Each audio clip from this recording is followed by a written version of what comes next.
시간 함께 마음을 모아 기도하겠습니다. 우리 이 시간 기도하실 때 성령님 이 시간 이곳에 임하셔서 우리의 이 찬양과 예배를 받으시고 또 우리의 삶을 이 한 주간도 다스려 주옵소서. 우리가 한 주간 지었던 죄와 불순종과 연약함 용서하여 주옵시고 오늘의 이 예배를 통하여 새 힘과 능력 부어 주옵소서. 우리 함께 기도하며 예배 자리로 나가겠습니다. 기도하겠습니다.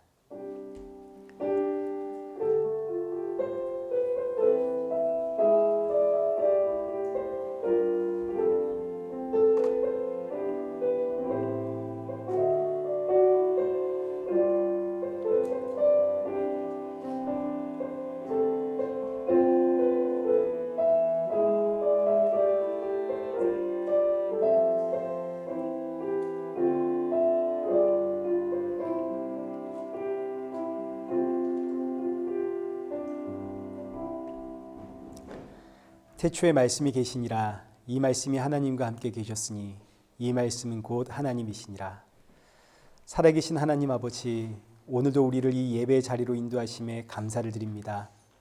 예배를 통하여 날이 갈수록 주님 오실 그날이 가까워졌음을 알고 더욱 나의 생명이신 예수 그리스도 의지하며 살아가는 성도가 되어지도록 성령의 충만함 부어 주옵소서. 오늘 이 예배의 모든 순서를 주관하여 주옵시고 시작하는 이 한 주도 시험에 들지 않도록 붙잡아 주옵시고 나에게 주어진 상황과 환경과 여러 가지 문제들을 통하여 더욱 십자가의 예수님께로 나아가는 우리 성도들 되게 하여 주옵소서. 예수님의 이름으로 기도드리옵나이다. 아멘. 우리 함께 신앙 고백하시겠습니다. 전능하사 천지를 만드신 하나님 아버지를 내가 믿사오며 그 외아들 우리 주 예수 그리스도를 믿사오니 이는 성령으로 잉태하사 동정녀 마리아에게 나시고 본디오 빌라도에게 고난을 받으사 십자가에 못 박혀 죽으시고 장사한 지 사흘 만에 죽은 자 가운데서 다시 살아나시며 하늘에 오르사 전능하신 하나님 우편에 앉아 계시다가 저리로서 산자와 죽은 자를 심판하러 오시리라. 성령을 믿사오며 거룩한 공예와 성도가 서로 교통하는 것과 죄를 사하여 주시는 것과 몸이 다시 사는 것과 영원히 사는 것을 믿사옵나이다. 아멘. 우리 교독문 124번을 우리 함께 교독하시겠습니다. 교독문 124번입니다. 내 하나님이여 내 하나님이여 어찌 나를 버리셨나이까.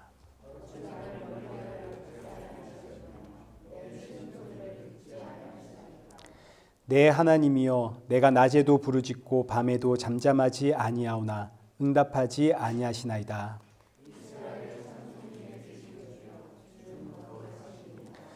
우리 조상들이 주께 의뢰하고 의뢰하였으므로 그들을 건지셨나이다.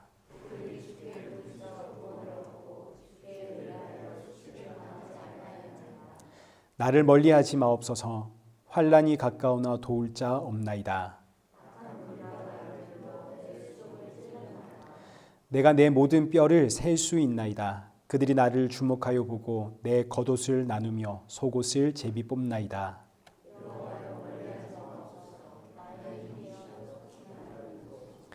나를 사자의 입에서 구하소서. 주께서 내게 응답하시고 들소의 뿔에서 구원하셨나이다.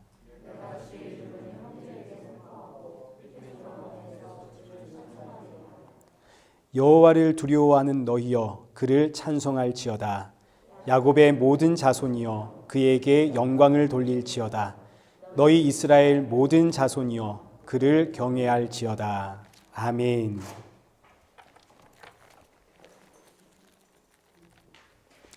우리 함께 찬송가 36장 찬양하시겠습니다.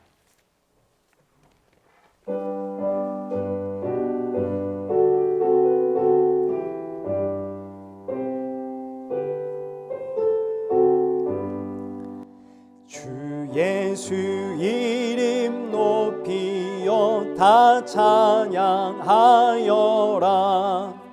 금면류관을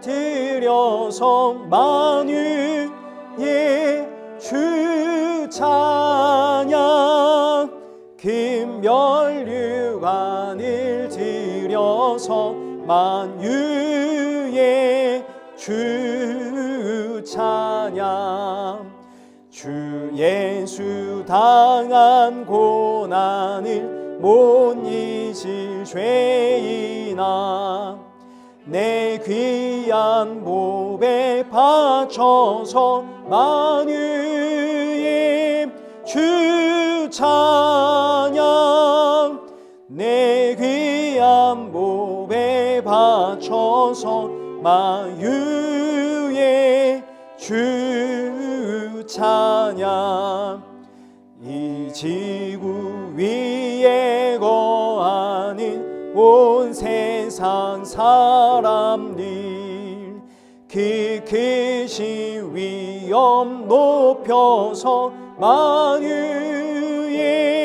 주 찬양 그 위엄 높여서 만유의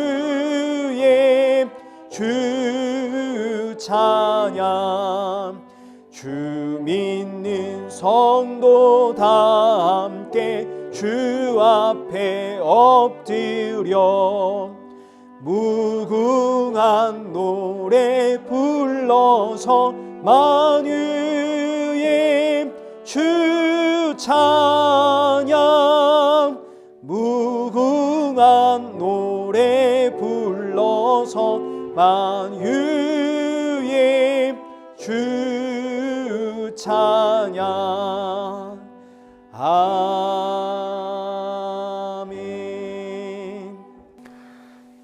우리 함께 성경 봉독하시겠습니다. 우리 오늘 보실 하나님의 말씀은 요한복음 15장 1절에서 8절입니다.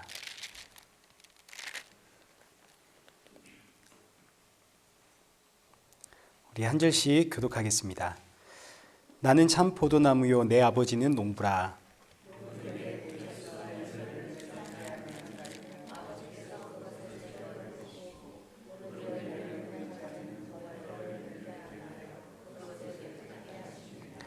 너희는 내가 일러준 말로 이미 깨끗하여졌으니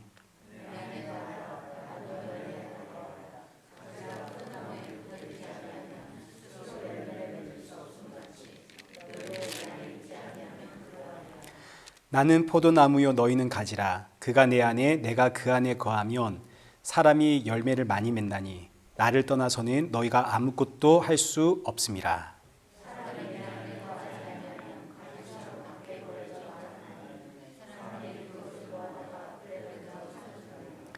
너희가 내 안에 거하고 내 말이 너희 안에 거하면 무엇이든지 원하는 대로 구하라. 그리하면 이루리라. 너희가 열매를 많이 맺으면 내 아버지께서 영광을 받으실 것이요 너희는 내 제자가 되리라. 아멘. 교회 소식 알려드리겠습니다. 오늘도 우리 반가운 권사님 오셨습니다. 우리 박수자 권사님 다녀오셨습니다. 한국을 큰 박수로 환영하겠습니다. 네, 고맙습니다. 지금이 사순절 기간입니다. 그래서 우리 더 많이 예수님과 그 십자가를 우리 더 묵상하는 이 기간들이 되었으면 좋겠습니다. 4월 첫째 주가 이제 종료주일, 4월 둘째 주는 부활절이 되겠습니다. 다음 주 기도는 우리 허재은 자매입니다. 우리 기도 준비해 주시면 되겠습니다. 우리 이 시간에는 은혜 아니면 살아갈 수가 없네 우리 함께 찬양하시면서 우리 준비하신 헌금 우리 봉헌하도록 하겠습니다.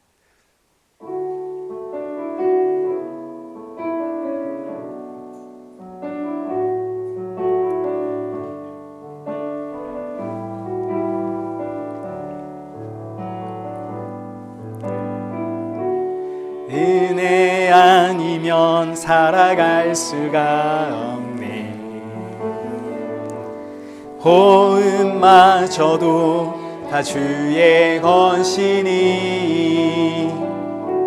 세상 평안과 위로 내게 없어도 예수 오직 예수뿐이네. 크신 계획 다 볼 수도 없고 작은 고난에 지쳐도 주께 묶인 나의 모든 삶 버티고 견디게 하시네. 은혜 아니면 살아갈 수가 없네. 나의 모든 것 다 주께 맡기니 참된 평안과 위로 내게 주신 주 예수, 오직 예수뿐이네. 기도하겠습니다. 참 좋으신 하나님 아버지, 오늘 이 예배의 시간에 우리가 빈손으로 나오지 않고 또 귀한 예물 들고 나오게 하심 감사합니다. 우리가 이 드리는 예물은 작지만 그러나 이 예물을 준비할 때마다 날 위해 십자가에 죽으신 예수 그리스도를 기억하고 돌아가는 성도들의 마음속에는 그 십자가 보혈이 충만케 하여 주옵소서. 주시는 말씀을 통해 우리의 모습 다시 한번 돌아보고 점검하며 이 한 주도 십자가의 증인으로 살아갈 수 있는 성도가 되어지도록 성령의 충만함 부어 주옵소서. 예수님의 이름으로 기도드리옵나이다. 아멘. 우리 오늘 본문은 요한복음 15장 1절에서 8절입니다. 나는 포도나무요 너희는 가지다 라는 제목으로 오늘 본문의 말씀을 우리 함께 살펴보도록 하겠습니다. 먼저 지난주에는 또 다른 보혜사 성령에 대해서 우리가 살펴보았죠. 또 다른 보혜사 성령은 여기 14장 17절에 기록된 것처럼 진리의 영입니다. 진리는 예수님이 진리시죠. 내가 곧 길이요 진리요 생명이다. 그래서 또 다른 보혜사는 다른 것이 아니라 예수님의 영으로서 삼위 하나님의 관점에서는 예수님은 성령님을 보내시는 분, 그러나 일체의 관점에서는 성령은 곧 예수님의 영, 그래서 예수님과 성령은 하나다. 이제 마찬가지입니다. 여기 14장 28절 하반절 말씀 보시면 예수님께서 아버지는 나보다 크시다 하셔놓고는 빌립이 예수님께 아버지를 우리에게 보여주셔서 그랬더니 여기 9절 빌립아 내가 이렇게 너희와 오래 함께 있을 때 네가 나를 알지 못하느냐 나를 본 자는 아버지를 보았거늘 이렇게 말씀하시므로 아버지와 나는 하나다. 이 말씀 역시 삼위의 관점에서는 아버지는 아들을 보내신 분, 그래서 아버지는 나보다 크시다. 그러나 일체의 관점에서는 아버지와 나는 하나다. 그 예수님이 지금 성령님과의 관계에서도 예수님은 성령을 보내시는 분, 그러나 동시에 예수님은 곧 성령님, 그래서 삼위일체의 하나님입니다. 그렇기 때문에 또 다른 보혜사 성령님이 이 땅에 오시면 하시는 일이 첫째는 예수님이 누구신가 이거 알게 하시고, 둘째는 예수님이 행하신 일이 어떤 의미를 주는가.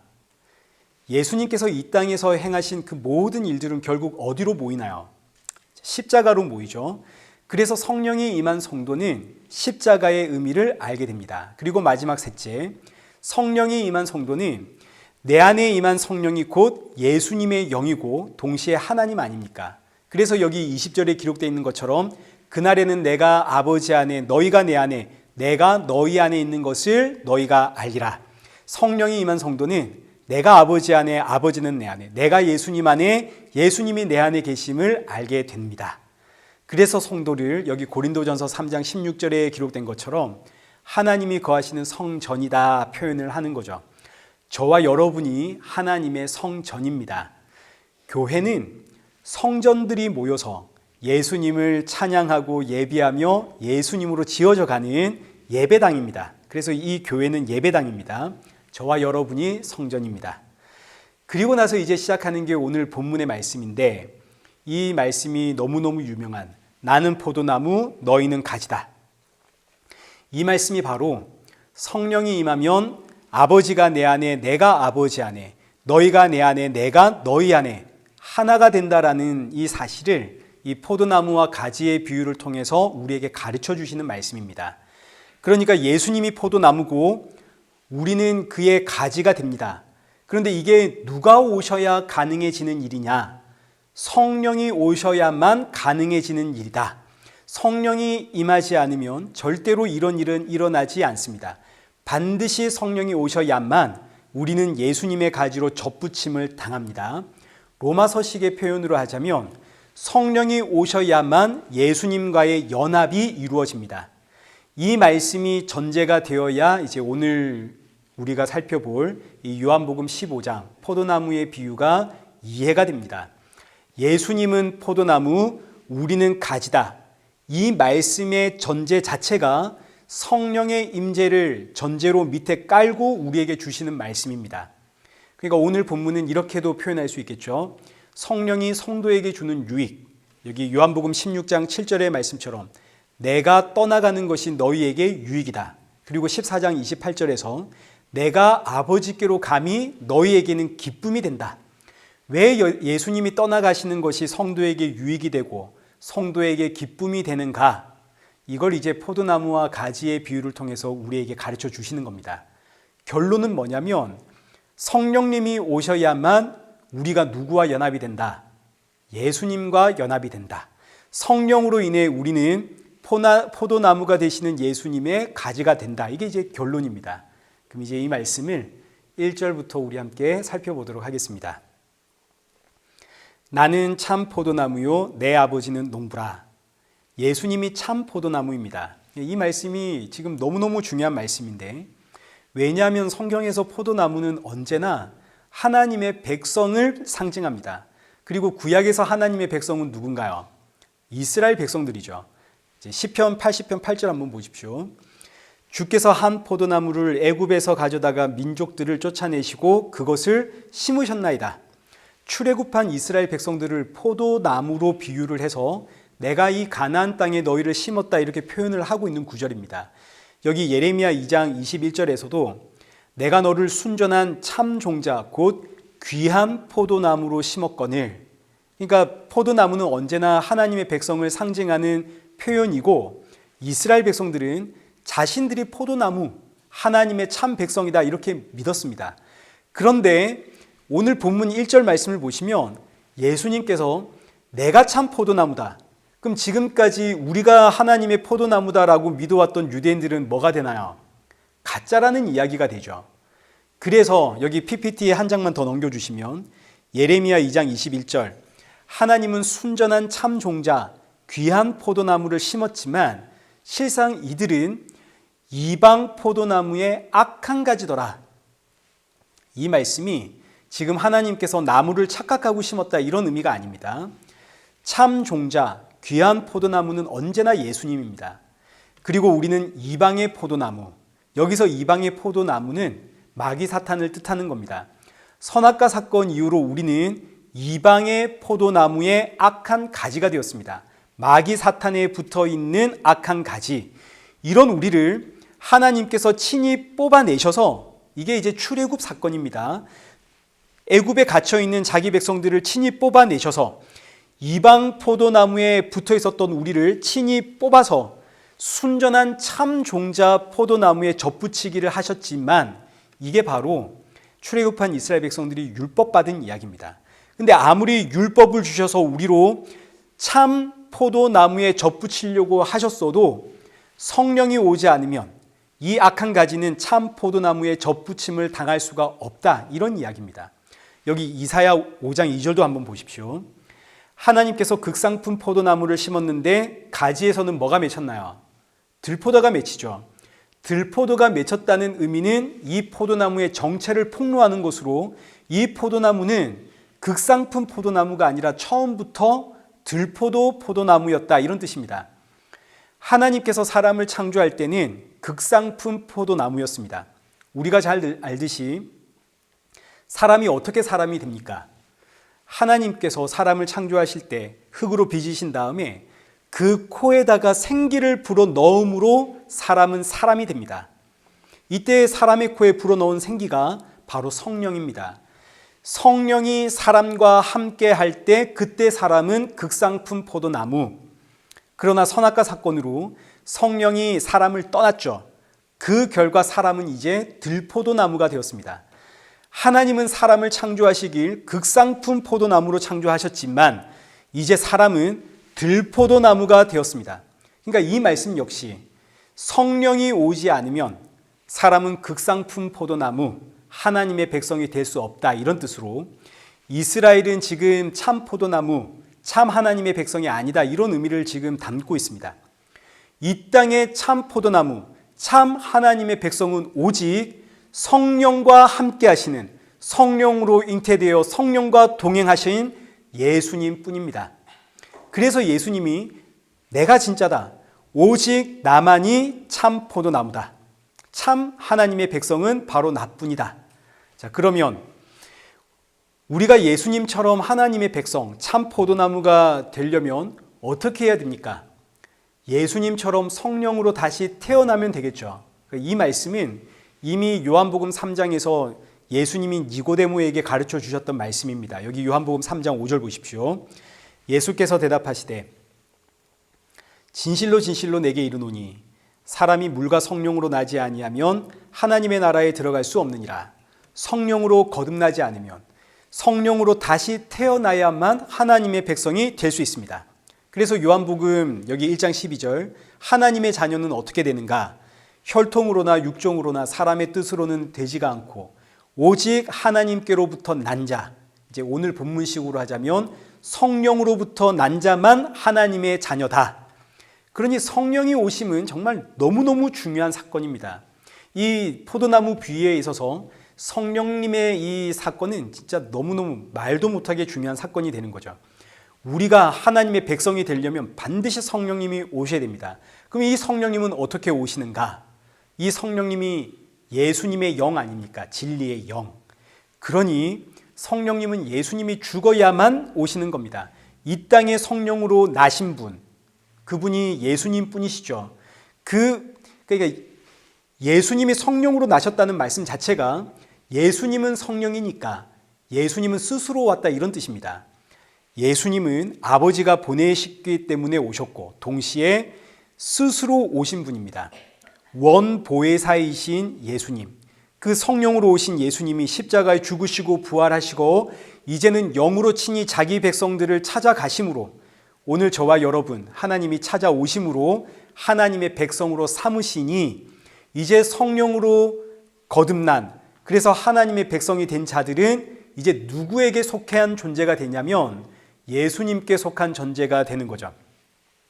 참 포도나무이시고 성령 그 자체이신 예수님이 죽으시고 부활하시고 영으로 자기 백성들을 찾아가 하나님의 백성을 삼았으니까 이제 이 하나님의 백성이 된 자는, 성령이 임하여 다시 태어난 자는 전부 예수님께 속한 자입니다. 그래서 오늘 본문이 우리를 예수님께 속한 가지다, 이렇게 표현을 하는 거죠.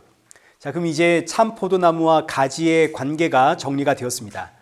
가지는 나무에서 자연적으로 발생한 것이 아닙니다. 원래 우리는 이방 포도나무의 가지였습니다. 죄와 사망이라는 나무의 가지, 마귀 사탄의 가지였죠. 이런 우리를 참 포도나무가 되시는 예수님께서 죽으심으로 죄와 사망에 붙들려 있는 우리를 꺾어내셔서 성령으로 나를 다시 예수님께 접붙여 주셨습니다. 이로 인해서 내가 너희 안에, 너희는 내 안에, 이 말씀을 이루셨죠. 자, 지금 이 말씀을 우리가 가만히 살펴보시면 이 말씀 자체가 삼위 하나님의 사역이라는 사실을 알게 됩니다. 우리는 하나님께서 우리에게 어떻게 역사하는가, 하나님은 내 삶에 어떻게 역사하는가, 우린 이런 궁금점이 있을 수 있죠. 오늘 본문이 그 궁금점에 대한 답입니다. 여기 1절 다시 한번 보십시오.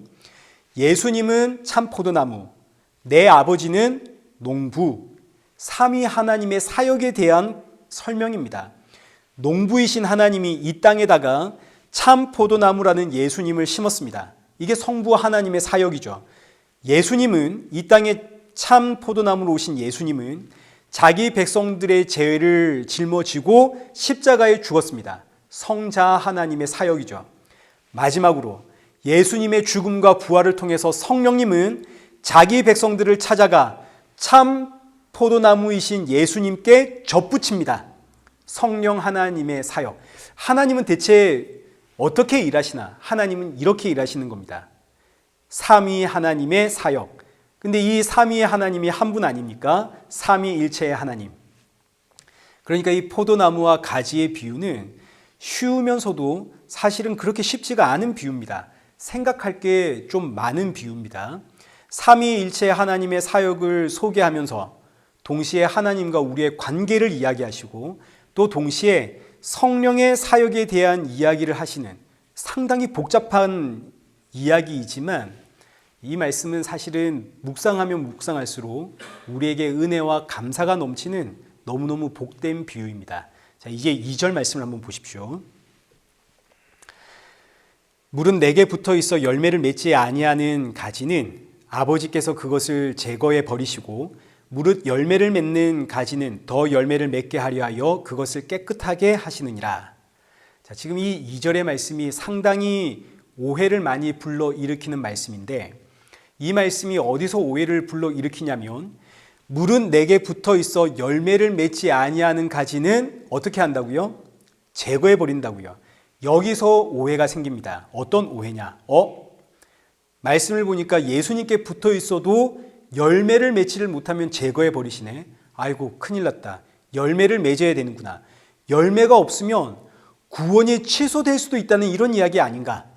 믿음으로 구원을 받는데 삶의 열매가 나오지 않으면 사실 그 사람은 하나님의 백성이 아니라는 이야기 아닌가? 열매가 너무너무 중요하구나.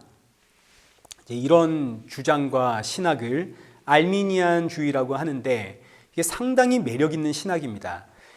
이 신학이 왜 매력이 있냐면 이 목사님들이 굉장히 선호하는 신학이거든요. 왜냐하면 이게 성도들을 겁박하기에 딱 좋은 신학입니다. 집사님, 말씀대로 순종하지 않으면 지옥 갈 수 있습니다. 헌금 생활 제대로 안 하면 하나님께 심판받습니다. 여러분의 삶에 열매 없으면 여러분 하나님의 백성이 아닌 겁니다. 마음이 있는 곳에 물질이 있다고 여러분이 헌금 생활을 어떻게 하는가가 여러분의 신앙을 측정하는 바로 미터입니다. 이런 식으로 성도를 협박하기에 딱 좋고 또 이런 이야기가 우리에게는 되려 설득력이 있습니다. 아, 그래. 내가 정성을 내고 열심을 내고 충성하고 헌신하고 그래야 하나님이 복도 주고 또 하나님의 백성이라면 당연히 삶의 열매가 나와야지. 열매가 없다면 가짜지. 열매 없으면 하나님이 제거해 버린다고 했으니까 열매를 맺어야겠다. 이런 이야기가 우리 본성에는 훨씬 설득력이 있고 더 두렵고 떨리는 마음으로 교회에 충성하게 되고 이럽니다. 그러나 앞서 말씀을 드렸다시피 포도나무와 가지의 비유는 뭐가 전제로 깔려 있냐면 성령으로 인해 예수님께 접붙임을 당했다. 이게 지금 전제로 깔려 있고 시작되는 이야기입니다. 애초에 성령이 임하지 않았다면 예수님께 접붙임 당할 수가 없습니다. 성령이 없으면 예수님의 가지가 아니라고요. 그러니 여기 2절을 자세히 한번 보십시오. 무릇 내게 붙어 있어. 지금 이 가지는 예수님이라는 포도나무에 붙어 있나요? 떨어져 있나요? 지금 붙어 있죠. 붙어 있어 열매를 맺지 아니하는 가지입니다. 그러니까 이 가지는 열매는 없는데 예수님께 붙어 있습니다. 예수님께 붙어 있다는 이 사실 자체가 성령으로 거듭난 하나님의 백성이라는 뜻입니다. 그러니까 예수님께 붙어 있어도 하나님의 백성임에도 열매는 없을 수 있다 이거죠. 그런데 이어지는 말씀이 이런 가지는 아버지께서 제거해 버리신다 하십니다. 농부이신 아버지가. 그런데 여기서 제거하다라는 이 단어가 원어로는 들어 올린다, 일으키다 이런 뜻입니다. 열매 맺지 않는 가지는 들어 올리겠다, 일으켜내겠다. 이게 무슨 이야기일까요? 열매 맺지 않는 가지는 들어 올려서 열매를 맺도록 만들겠다 이런 뜻입니다. 이걸 우리말로 번역할 때는 제거하겠다라는 표현을 썼습니다. 제거하겠다, 가지치기를 하겠다는 뜻입니다. 열매 맺지 않는 가지는 열매를 맺도록 가지치기를 하겠다. 그래서 일으키겠다. 열매를 맺도록 들어 올리겠다. 열매 맺지 못하도록 방해하는 모든 것들 내가 제거해버리겠다. 이런 뜻입니다. 누가 이렇게 제거하시나요? 농부이신 하나님 아버지께서. 성령으로 인해 예수님께 붙어있는 가지가 열매를 맺지를 못하면 농부이신 하나님은 이 열매를 맺지 못하도록 방해하는 모든 요소를 제거하고 가지치기 하심으로 반드시 이 가지에서 열매를 맺도록 만들어내겠다는 표현입니다. 반면에 여기 이제 6절 한번 보십시오.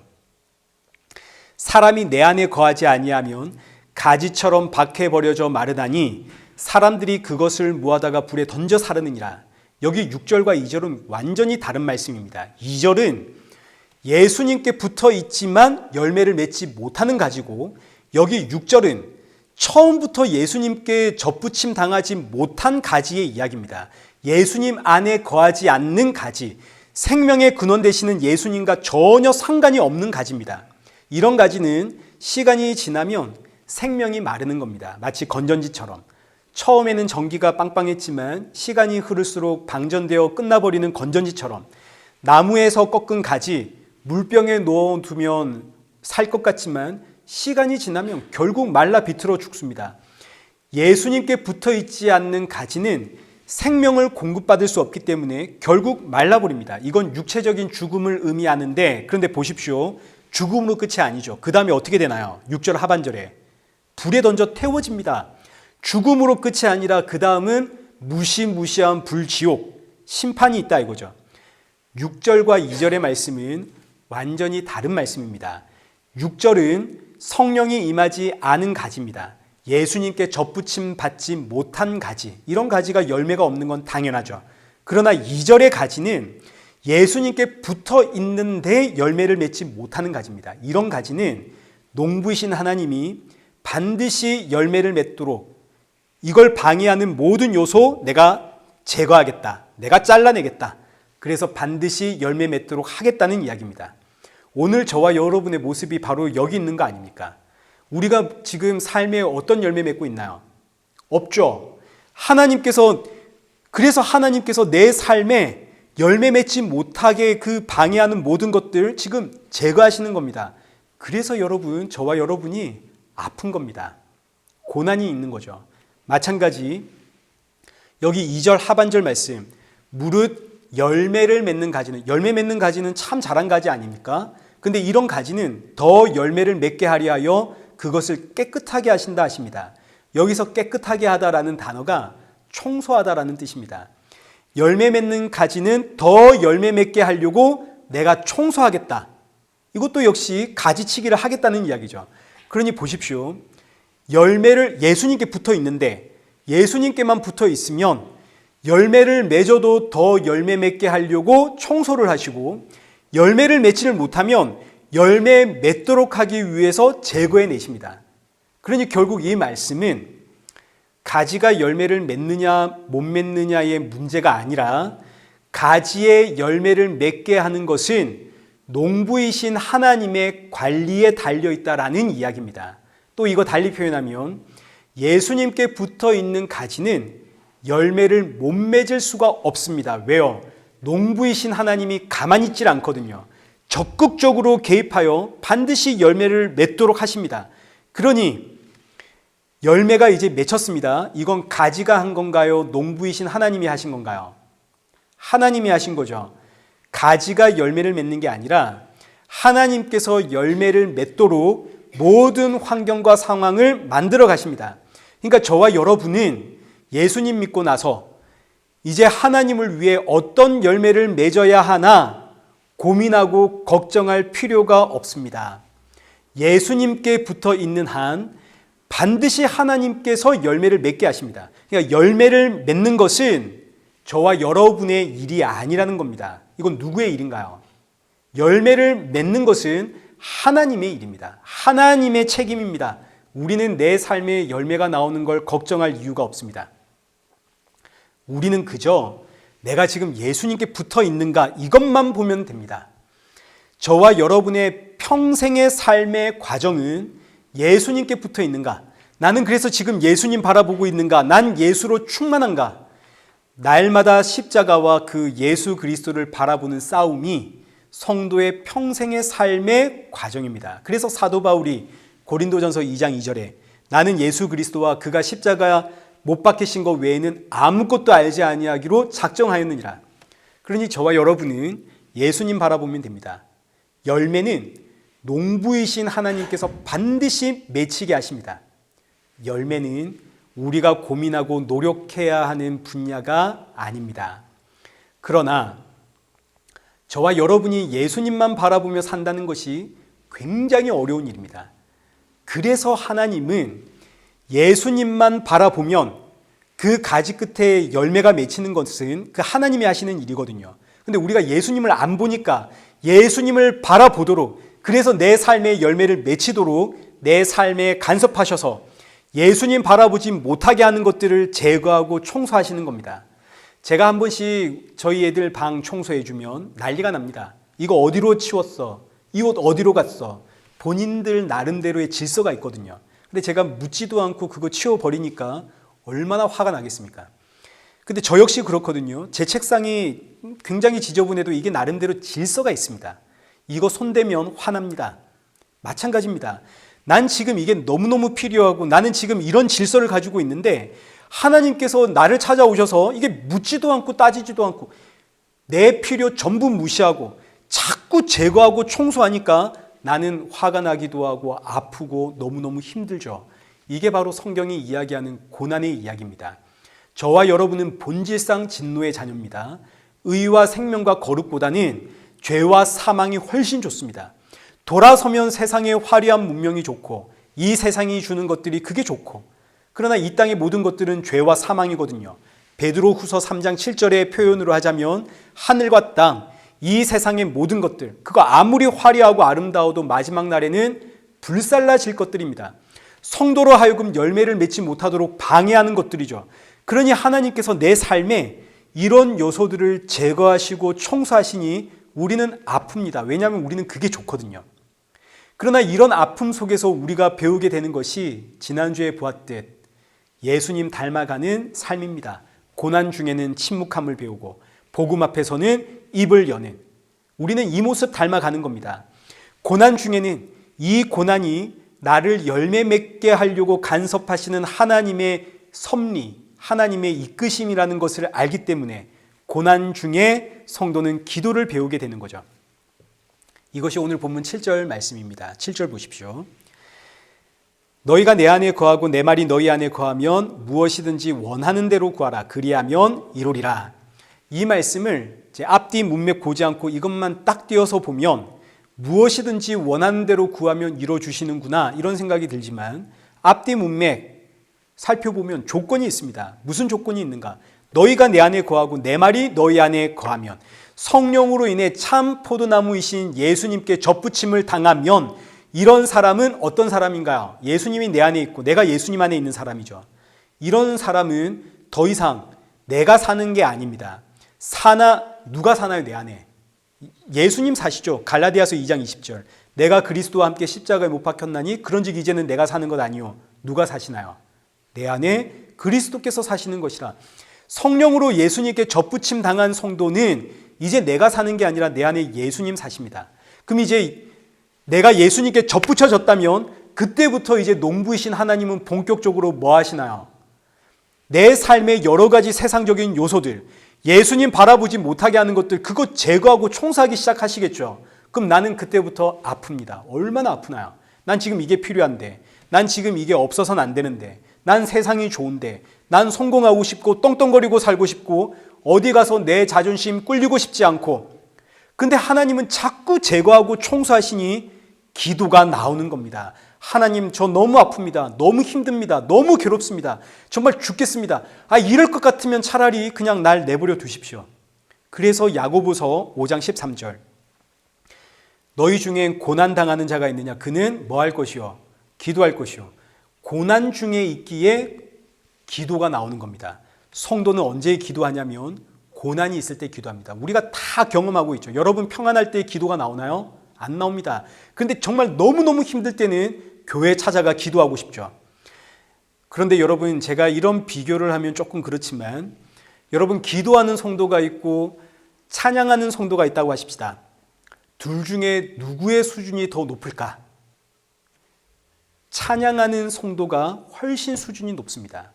우리가 생각하기에 기도하는 성도가 좀 더 영적으로 성숙해 있다, 그렇지 않을까 이런 생각을 하게 되지만 실상은 그렇지가 않습니다. 기도 많이 하시는 분들 가운데 많은 분들이 그렇게 기도해도 가만 보면 원망도 많고 불평도 많고 남 지적하기도 잘하고 부정적인 말 잘하는 분들이 오히려 더 많습니다. 아니, 기도하면 더 성숙해져야 되는 거 아닙니까? 근데 그렇지가 않습니다. 왜냐하면 기도를 많이 한다는 건 지금 내가 어디에 있다는 이야기입니까? 고난과 환난 중에 있다는 이야기입니다. 하나님, 제가 지금 너무 힘듭니다. 내가 죽겠습니다. 도와주십시오. 차라리 나를 그냥 내버려 두십시오. 하나님께 원망하며 아우성치는 과정이 기도입니다. 그래서 기도 많이 하시는 분들을 보면 원망과 불평이 이제 이게 입에 달려 있습니다. 정말 그렇습니다.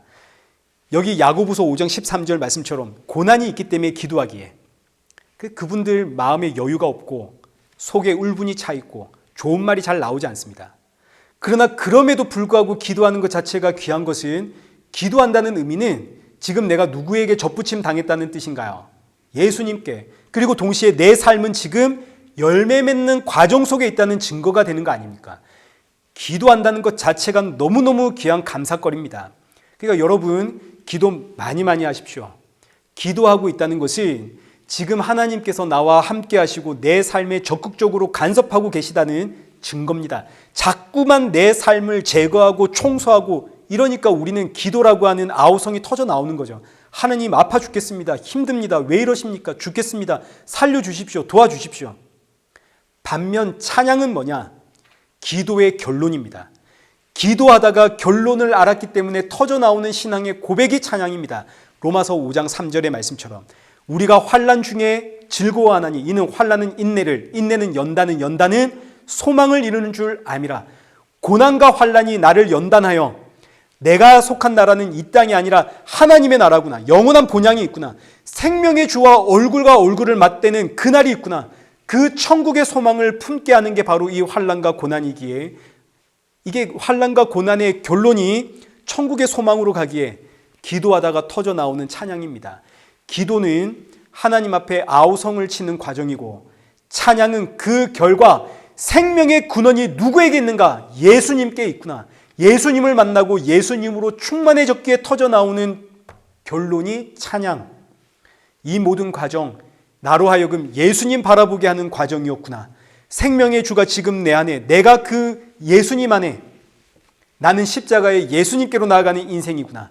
죄와 사망에 매여 있는 나에게 참 자유 주신 예수 그리스도.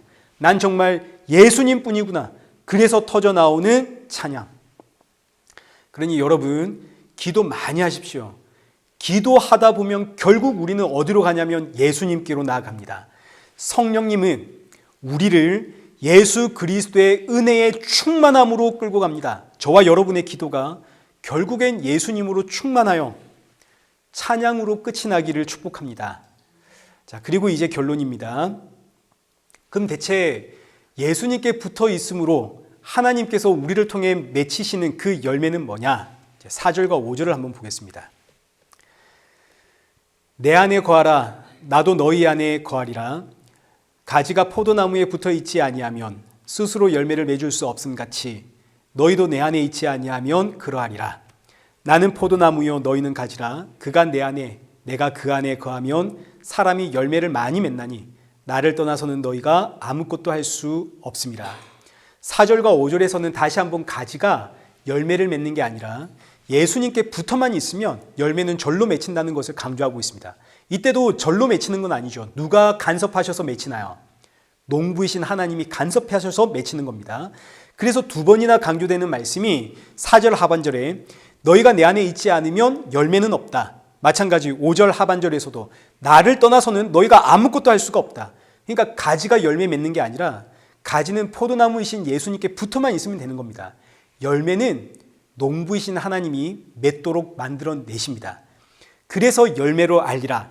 열매가 맺혔다는 의미는 지금 내가 누구에게 붙어 있다는 뜻인가요? 예수님께 붙어 있다는 뜻이죠. 생명의 주가 되시는 예수님께만 붙어 있으면 농부이신 하나님이 알아서 우리 삶의 열매를 만들어내십니다. 그럼 이제 그렇게 만들어진 이 열매는 뭐냐? 이 열매를 알기 위해선 다시 처음으로 돌아가서 가지가 어떻게 포도나무에 접붙임을 당했는가를 알아야 되는 거죠. 가지가 어떻게 포도나무에 접붙임을 당하나요? 성령의 사역이죠. 성령이 오셔야 되는 겁니다. 오직 성령을 통해서만 가지는 포도나무이신 예수님께 접붙임을 당할 수 있습니다. 그러면 성령이 임했을 때 나에게 어떤 일이 일어나는가를 보면 알겠죠. 이게 열매가 될 거 아닙니까? 사도행전 1장 8절입니다. 오직 성령이 너희에게 임하시면 너희가 권능을 받아 예루살렘과 온 유대와 사마리아와 땅 끝까지 이르러 뭐가 되리라? 내 증인이 되리라. 열매를 알았습니다. 우리에게 맺히는 열매가 뭐냐? 성령이 임하면 어떤 열매가 맺히는가? 예수 그리스도의 증인이라는 열매가 맺히는 겁니다. 이 말씀이 얼마나 자연스러운 섭리를 담고 있는지, 포도나무에선 포도가 열립니다. 사과나무에선 사과가 맺히죠. 그럼 예수님이라는 나무에서는 뭐가 맺힐까요? 예수님이 맺히겠죠. 그럼 이제 다시 7절입니다. 너희가 내 안에 거하고 내 말이 너희 안에 거하면 무엇이든지 원하는 대로 구하라. 그리하면 이루리라. 예수님이 내 안에 거하시고 내가 예수님 안에 거하면 우리는 기도의 제목이 뭐뿐이겠습니까? 나를 통해서 예수님이라는 열매가 풍성히 맺히게 하소서. 어디서든 십자가의 증인이 되게 하소서. 이 기도 제목이지 않겠습니까? 이 생명의 열매를 맺게 하려고 농부이신 하나님께서 내 삶을 붙잡고 이걸 방해하는 모든 요소들을 제거하고 청소하고 하시는 겁니다. 그래서 우리의 삶이 고난이 되는 거죠. 예수님의 증인이 되려면 누구를 봐야 됩니까? 예수님 봐야 됩니다. 예수님께 붙어 있어야겠죠.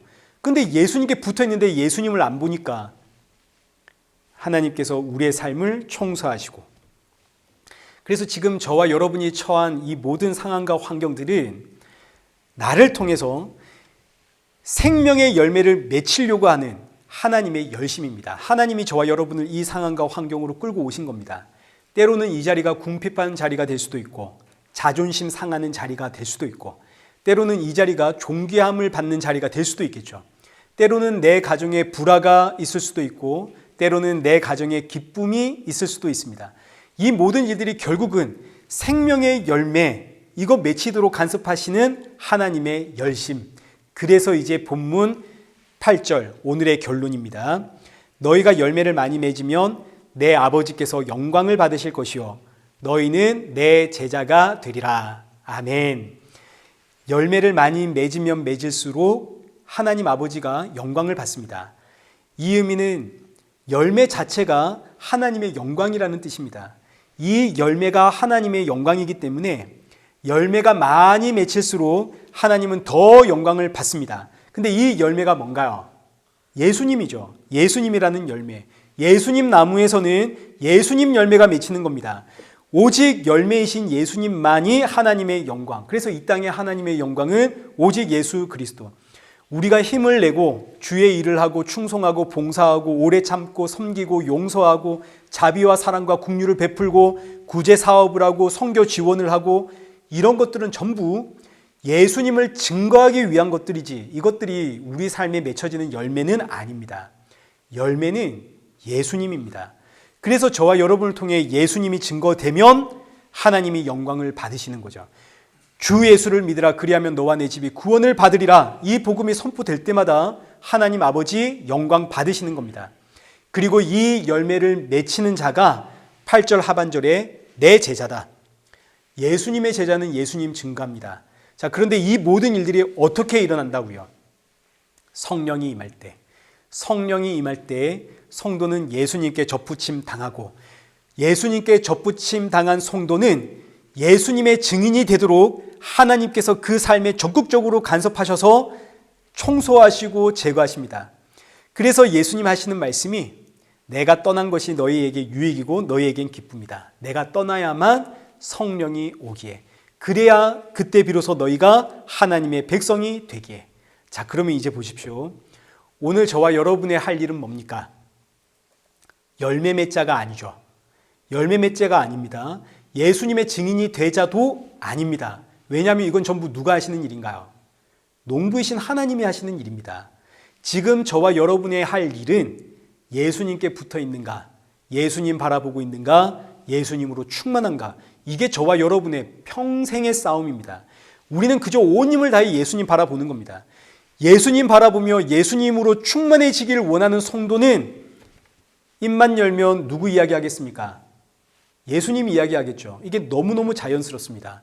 근데 우리가 그렇게 예수님을 바라보고 예수님 사모하고 예수님 충만해지기를 원하지를 않습니다. 예수님 바라보는 게 너무너무 어렵습니다. 우리의 본성하고는 정말 안 맞습니다.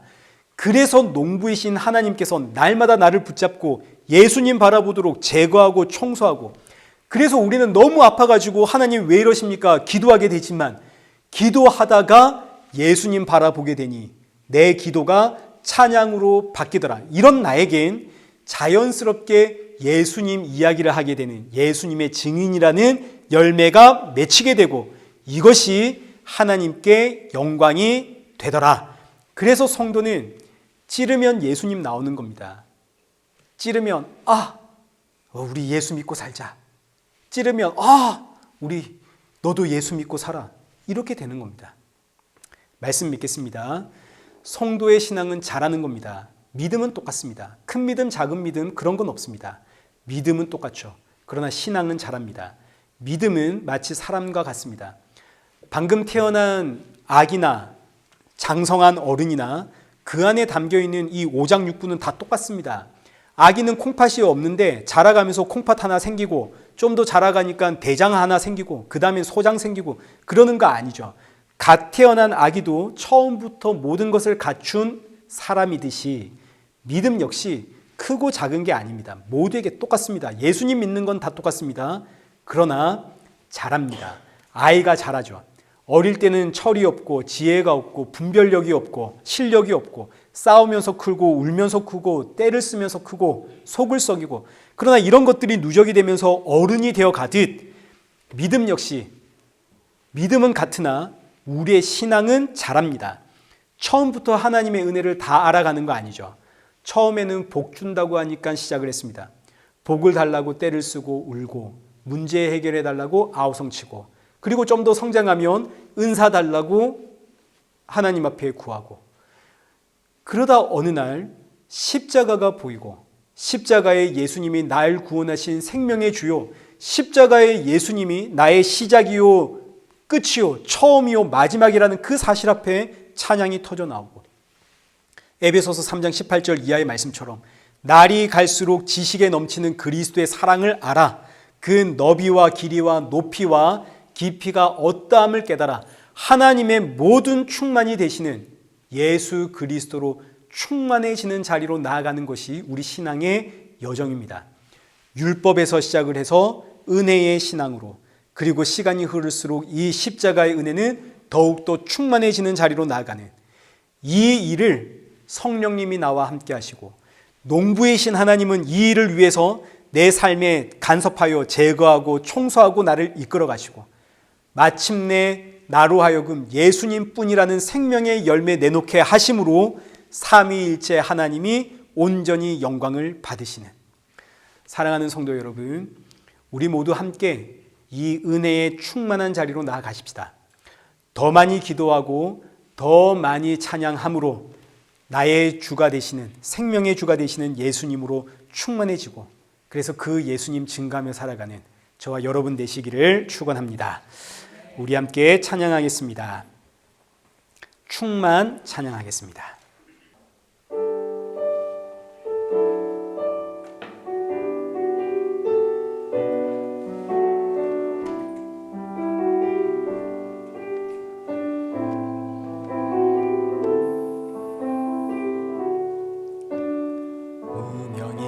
운명이어도 공허하지 않은 것은 예수 안에 날 만족함이라.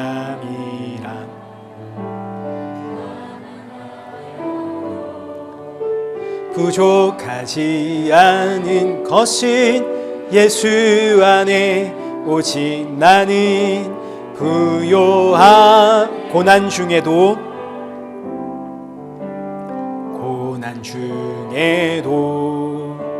견뎌낼 수 있는 것은 주의 계획 믿기 때문이라. 실패하여도 일어설 수 있는 것은 예수 안에 오직 나는 승리함이라. 난 예수로 충만하네. 난 예수로 충만하네. 난 예수로 충만하네. 영원한 왕 내 안에 살아계시네. 내 몸이 약해도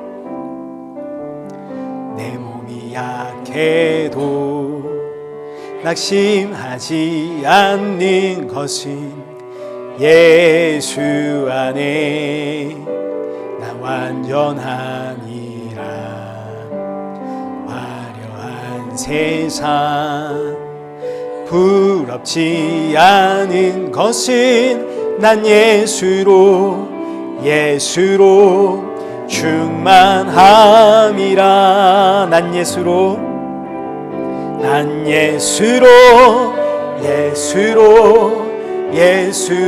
충만하네. 세상 모든 것들도 부럽지 않네. 난 예수로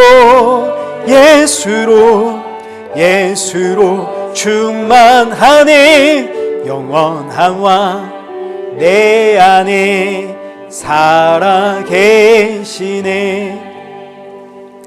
우리 시간 함께 기도하실 때 오늘 주신 말씀을 기억하면서 농부이신 하나님이 참 포도나무라는 예수님을 이 땅에 심으셨고, 그리고 성령으로 죄와 사망에 붙잡혀 있던 나를 꺾어 예수님께 접붙여 주셨다는 사실 우리 먼저 깊이 묵상하시고, 이제 나의 평생의 싸움은 예수님으로 충만해지는 것, 십자가의 예수님 바라보는 것이 나의 평생의 싸움이라는 사실, 이 싸움을 통해 예수님의 그 은혜와 사랑의 깊이가 날이 갈수록 더해지는 그런 성도가 되어지기를 우리 이 시간 함께 기도하시고, 그리고 마지막으로 사랑하는 이들의 그 영혼 구원을 위하여 하나님, 저들의 영혼 긍휼히 여겨 주옵소서.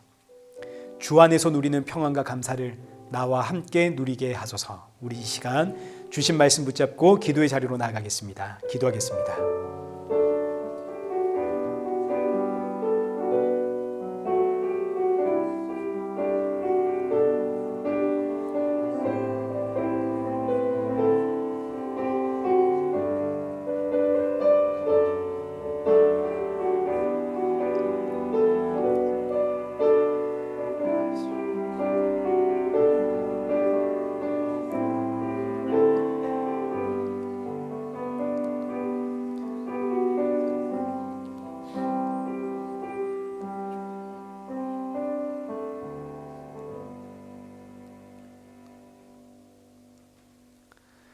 살아계신 하나님 아버지, 죄와 사망 중에 아무 소망 없는 우리를 성령으로 찾아와 예수 그리스도에 속한 성도로 불러주시니 감사합니다.